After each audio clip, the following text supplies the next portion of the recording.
You are watching Untitled TV with the brand new Toshiba AT200 tablet PC. It's also called Excite sometimes, or it was at least last year. Now we have the 10.1 inch display right here. This is one of the slimmest tablets in the world with 7.7 millimeters. We will show it from the side also soon and compare it, of course, with an iPad 2, which is the reference model. I have this device right now in front of me in the wrong direction, so you can see it with the webcam, which is on my monitor. And we will show you some testing with HD videos. We will show you what's pre-installed, and as you can see already here, we have Android 3.2 installed, which is quite fast. I have a new email, so I will show to you how the swipe works. Unfortunately, the micro SD and the micro USB port don't want to work right now, so we can't show you local HD videos, but I think online HD videos like in the browser with YouTube are even more interesting, because I have, for example,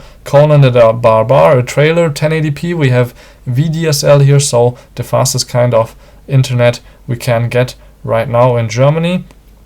And we will choose 1080p, of course, as the resolution, and then you will see that it plays after this short little ad really smoothly, even in full HD.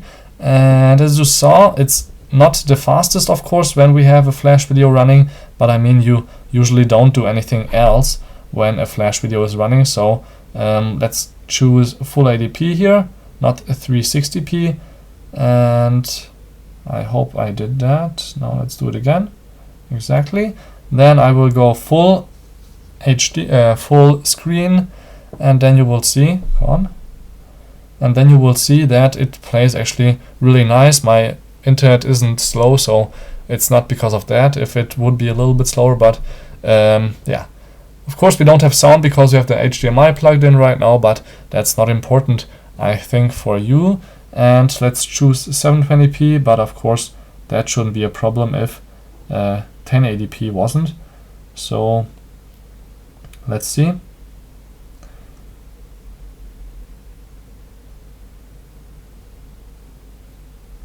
And because the display is so HD and we are in this, not in the web player, not in the mobile player, you can see that it's kind of hard to hit everything in the menu. But yeah, you can see it's smooth. It looks really nice. The sun is shining actually inside my room right now, so the display is also quite nicely visible. But we also have an outdoor test with this device compared to the iPad, so you can see that there's not much difference. Here, one little thing that we don't like is the display is, or this device is so thin that when you hold it and you press it from the side, you see some something like this. I don't know if it's visible, but there's some waves here on the side, or actually anywhere you press too hard on the device, it goes through, and then you have waves on all kinds of places. Interestingly, the iPad, of course, has the same can't have the same problem because it's not plastic on the back, it's metal, and you can't actually press so hard, and they left enough space here on the top also, so you can't press that hard that you get these waves.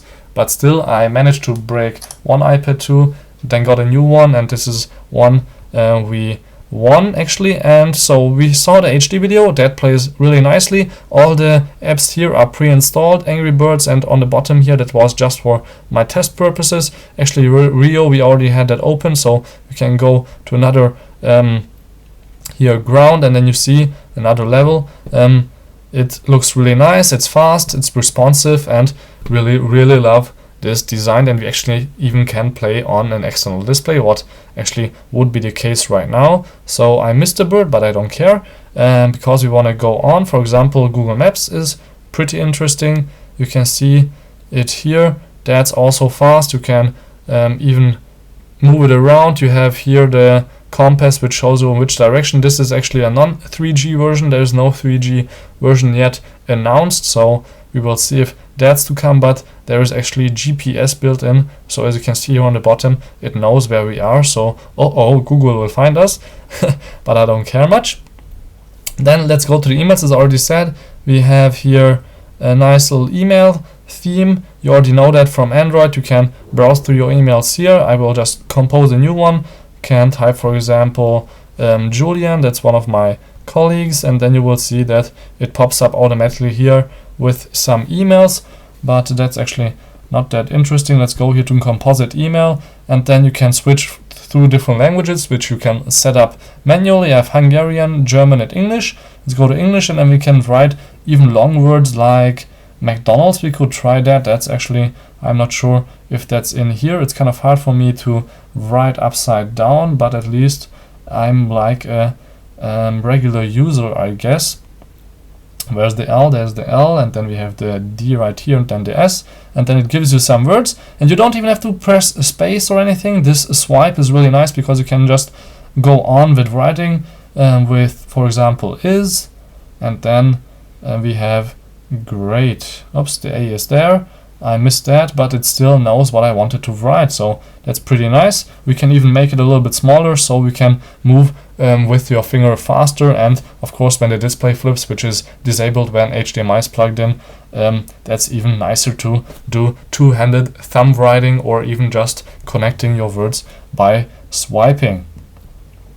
Let's see if Burger King works actually as a last word. If you already did McDonald's, then the other company, so we have Burr, Gur, and King. Yeah, no, that wasn't. Well, I see. So Android is in favor of McDonald's, but I don't care much.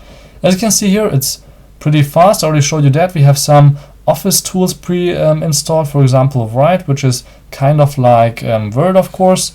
It's not for free, but you can write the docx documents. We didn't register it yet. I think we have a 30-day trial here, and then you can, of course, see you can do different things here. Make it bold, make your things bold that you write. You can actually make it even bigger. You can choose color, and so on and so on. You can hide this if you need more space. And well, this is a simple editing tool. Of course, we have the same thing for Excel, which is pretty nice, and then we have the same thing for presentations, which looks like this. So you can do your own PowerPoint presentations actually right here, set up a new one, and it actually looks exactly like PowerPoint as far as I would say.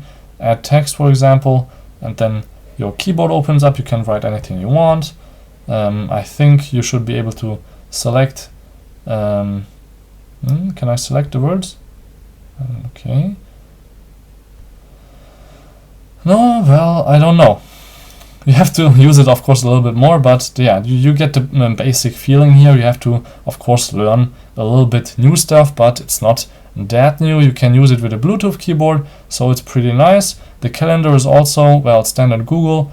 We have the Mobile World Congress coming up, so there's a lot of things happening there, but it's, of course, not that hard to use. We can go inside here, check out my university, and so on and so on. So thank you much for watching Untitled TV. This was a test of the Toshiba AT200, which actually I forgot to show you with the iPad 2 right now. You can see here 4:3 display to a 16:9 display. There's of course some difference, and in thickness it doesn't look that much thinner, the Toshiba, even though it claims it's the slimmest tablet in the world. But well, the iPad has a smarter design as far as I would say. You can see the connector actually there, which is for charging and connecting it to your computer over USB with this cable, but actually there is a micro USB cable also, or port also, where you can charge your device and maybe do something else. Then we have here the headphone and microphone port, micro SD card reader, and as I already said,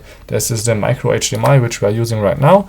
And on this side you can turn it on and off, volume control, and there is the switch for locking the display rotation, which actually happened to be on. Then we can go out again, and I can show you the camera actually, which is already here.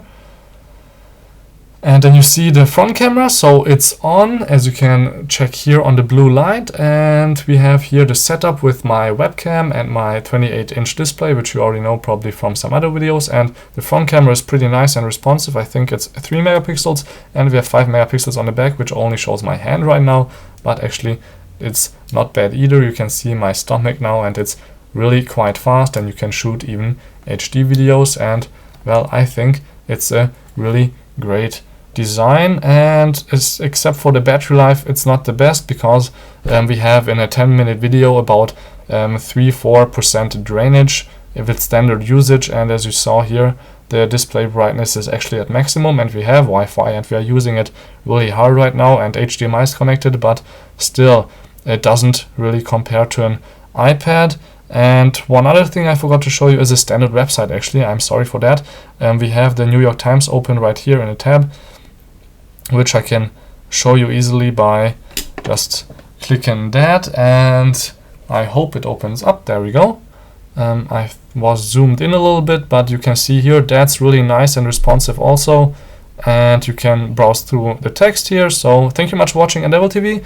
My name is Balázs Gál. This was the Toshiba AT200 full test. Thank you much for watching, and till next time, tune in again.